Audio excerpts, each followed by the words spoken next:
couple of cathode arcs we got reported ion current afterwards. And that was the deciding factor. Crazy stuff when you try to integrate high power and the little computers all in the same box. That's fun. So I had the oldest one of these that my company has.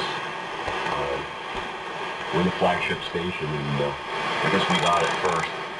So it's fun learning all this stuff. And not having a whole lot of people there that could give me advice on it.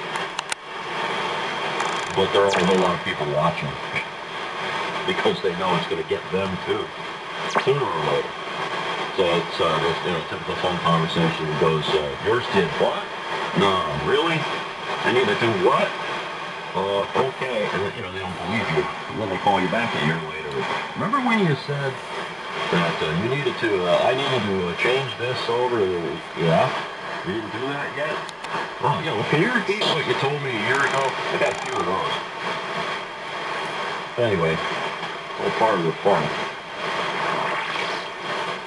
So living near big GSers, that's good fun. Yeah, 40 was a band that I sighted my wire antenna years ago here to get rid of broadcast stuff on 40.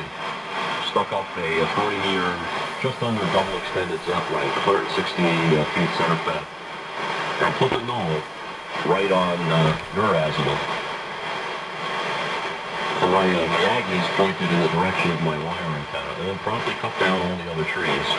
Because I had a lot of garbage trees on this lot. There were pines. Pines don't grow well here in sandy soil.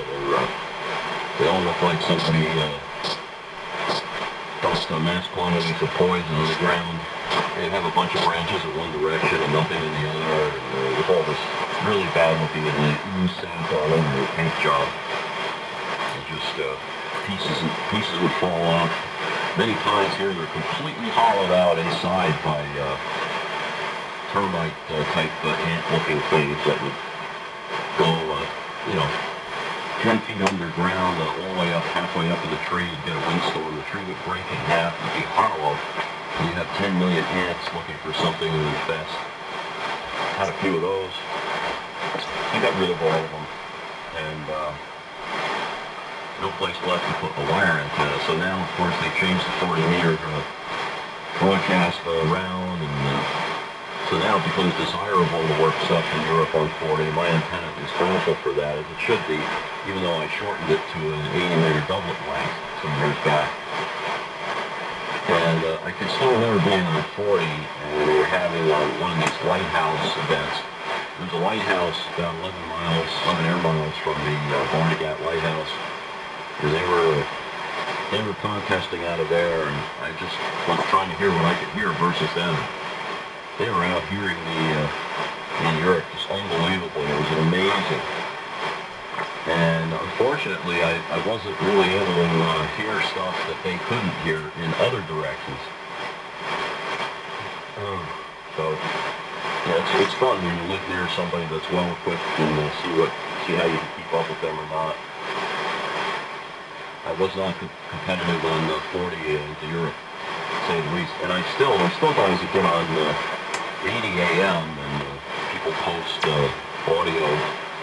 I got on there one night trying to call one of the guys, and he could hear me, but not enough even to get my call sign. So that was pretty bad. Yeah, I had a friend that had one of those Hallicrafter SR2000s, and he said it was a hunk of junk. I guess it's basically a Hallicrafter,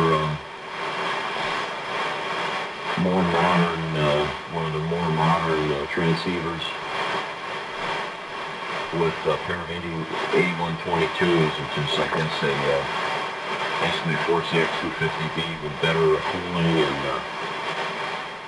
maybe a smarter grid for less crap, but I would imagine that thing probably put out a pretty nasty signal on a grid-driven catch rate. Never looked at the schematic. The NCL 2000 uses that setup, and I had one of those. It's a pretty nasty SSB amplifier, actually. I use mine in AM most of the time. It was okay. I get 275 watts carrier out of the thing with factory cooling. That's nothing to sneeze at. It's 8122s are hard to find. The pearl ones with the pink dielectrics were much better than the RCA ones. I had a good supply of them.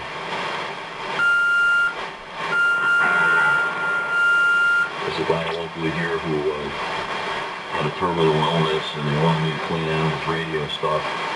He gave me his W2VW and the green wire on the line cord was one of the 240 volt inputs. Somebody, I guess he did, and just didn't pay attention to the color of the wire. Glad I traced that. I would have landed up probably putting 125 volts on the chassis had I not looked at that.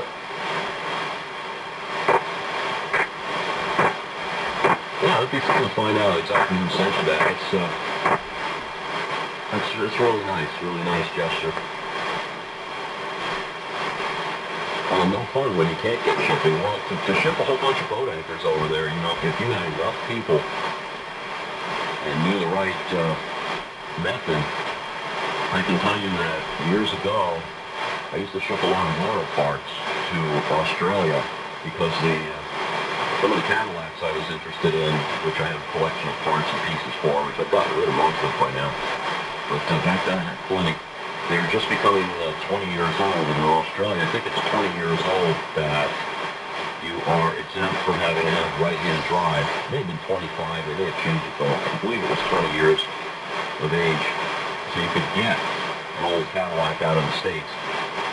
But the guys that were converted to right-hand drive, some of these conversions had a bunch of other things that they had to change around in the automobile.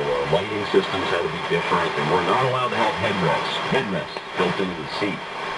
The sliding headrests, you had to take them out to pass muster and get a license in Australia. So the guys all wanted these headrests. And one guy wanted a box of parts and pieces of old alternators and starters. Anyway, these guys got together and had me ship the stuff out to the West Coast by USPS, parcel service, and it all got loaded on a container. And I sent a couple of, cleaned out my garage twice. Sent a couple of large boxes of stuff out to the UK, Australia, to New South Wales area. They were very happy to get the stuff. And I had another interesting one where a couple of guys from Detroit in the States came out to buy some doors that I had.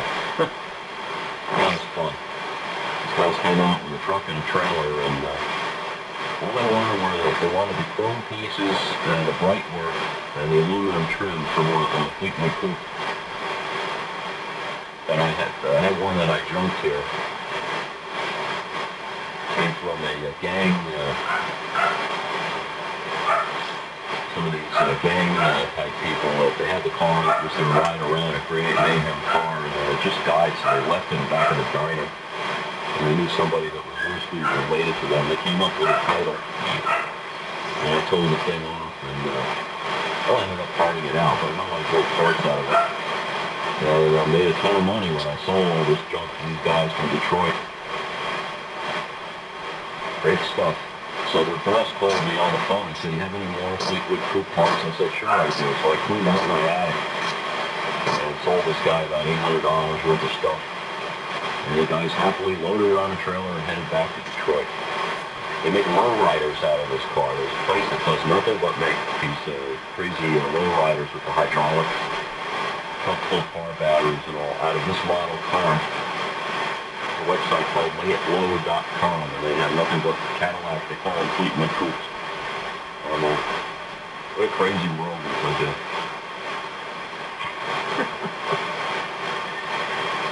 So Mervin, I'll send it back to you for one more, and then take a break here and get some food in my face, and take a look at some correspondence from work. I'll maybe get back on here and see what else I can run into. Fun visiting with you. This is great. Thank you, Mother Nature. GW8TBG from W2VW. W2VW GW8TBG. Right. Good luck on target there. Ready to do this with your big transmitter in the Empire State there. So anyway, we're back on frequency here. Excellent transmission again here. Absolutely storming in, and yes, I can hear kitchen activities there, and I'm sure I heard the little dog, making one or two noises as well. So I guess your meal isn't far off here, so I won't make it a very long one. Anyway, if you've got pen and some notepaper handy, I'll give you the web address of this SDR receiver. It starts web SDR, web Sierra Delta Radio, and then next letters RAF, as in Royal Air Force, and the next is Hot Green Hotel for Charlie Kilo, Golf Radio Echo Echo November. So it should read as web SDR RAF Hot. It was termed as a secret nuclear bunker. Quite a place to visit, actually. It's a tourist attraction. And you see just a picture of it as you get onto the site there. And there's all sorts of things. The government could run the country from there. There's everything in there. Scattered all over the place in the UK at one time during the Cold War. I guess you have them over there as well, and on a much bigger scale. Yes, I've been to this place twice, and they have ham-fests or radio rallies, as we call them over here. Anyway, it's a nice receiver. As I say, it's got 160, 80 and 40 meters, but the 60 meter, the 5 meg one is down at the moment. We've got some information regarding it, and they have a problem with some of the software apparently. Anyway, one of the frequencies to keep a check on is 3615, 3615. When you put 80 meters on, you'll see a tab on that frequency. VMARS, so that's where they tend to gather. There's a QSO that starts on there. I don't want that particular one. There is a QSO that starts on there about half past seven UK time. It goes on for about an hour or so. There's a couple of guys who gather on there with I think DX100 and various bits of pieces of kit. And another frequency to note, the Dutch group. I'm drifting down now. Right.